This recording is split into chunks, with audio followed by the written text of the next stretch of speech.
प्यारे बच्चों, कैसे हैं आप सब? आशा करती हूँ आप सब अच्छे होंगे, स्वस्थ होंगे। स्वागत है आपका इस कक्षा में। आइए आज हम पढ़ते हैं हिंदी का पाठ 11, मिनी की समझदारी। पाठ परिचय। इस पाठ में मछलियों के माध्यम से मनुष्य के अलग अलग स्वभावों का और उनसे जीवन में होने वाले लाभ तथा हानियों को बताया गया है। यदि इस पर विचार करें और सावधानियां बरतें तो जीवन में अनेक प्रकार की परेशानियों से बचा जा सकता। देखते हैं कैसे। चलिए शुरू करते हैं। एक तालाब में 3 मछलियां रहती।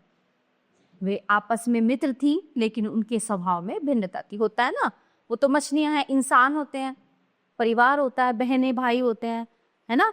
लेकिन सबके स्वभाव अलग अलग होते हैं, अलग अलग स्वभाव से होते हैं। कोई गुस्से वाला होता है, कोई प्यार से बात करता है, कोई मतलब डिफरेंट टाइप ऑफ पीपल। उनके नाम थे खुशी, मिनी और रे। खुशी मछली स्वभाव से प्रसन्न और किसी संकट के समय नहीं घबराती थी, वो अपने उपाय से उसे टाल देती।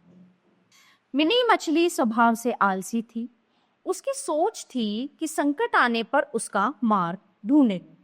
मतलब जब कोई संकट आ जाएगा ना, आ पड़ेगा, तब हम उसका रास्ता खोजेंगे। उससे पहले वो चिल रहती थी, आराम से रहती है। ठीक है ना। अब संकट के बारे में पहले से ही सोच सोच कर घबराने से क्या। रिनी मछली का स्वभाव उन दोनों से अलग था। वो केवल भाग्य में विश्वास करती। उसका कहना था कि जो भाग्य में होगा वही है। एक दिन शाम को कुछ मछुआरे उसी तालाब के किनारे आए और उनमें जो है खूब मछलियां तैर रही थी तालाब में। तो मछुआरों ने कहा, आज तो शाम हो गई, अब कल आकर जाल से इनको पकड़े। इन तीनों मछलियों ने उन मछुआरों की बातें सुन ली। खुशी ने अपनी दोनों मछली साथियों से कहा, सखी अब यहाँ रहना ठीक नहीं है। हमें अपनी जान की सुरक्षा के लिए कुछ उपाय करना। मैं अभी नदी की ओर जा रही।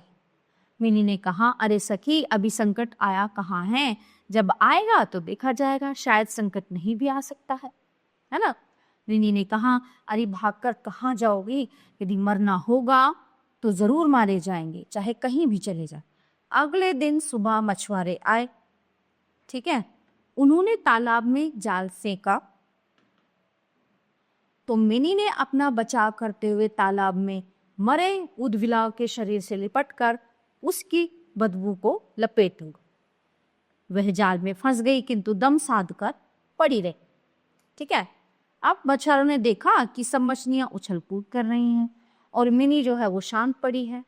उसके शरीर से बदबू आ रही थी, तो मछुआरों ने उसे मरा समझकर जलाशय के पास फेंक दी। वह उछलकर पानी में चली गई। इस तरह से उसने अपनी बुद्धि से प्राणों की रक्षा। उधर रिनी मछली जाल में फंस गई और मछुआरों ने उसे पकड़कर टोकरे में रख दी। अतः बच्चों, हमें जो है अपनी समझ से हर खतरे या परेशानियों को भांपकर अपनी रक्षा स्वयं करनी चाहिए, है ना। हमें किसी दूसरे का इंतजार नहीं करना चाहिए, हमें अपना बचाव, अपनी सुरक्षा खुद करना चाहिए। प्यारे बच्चों, ये पाठ यहीं पे समाप्त होता है।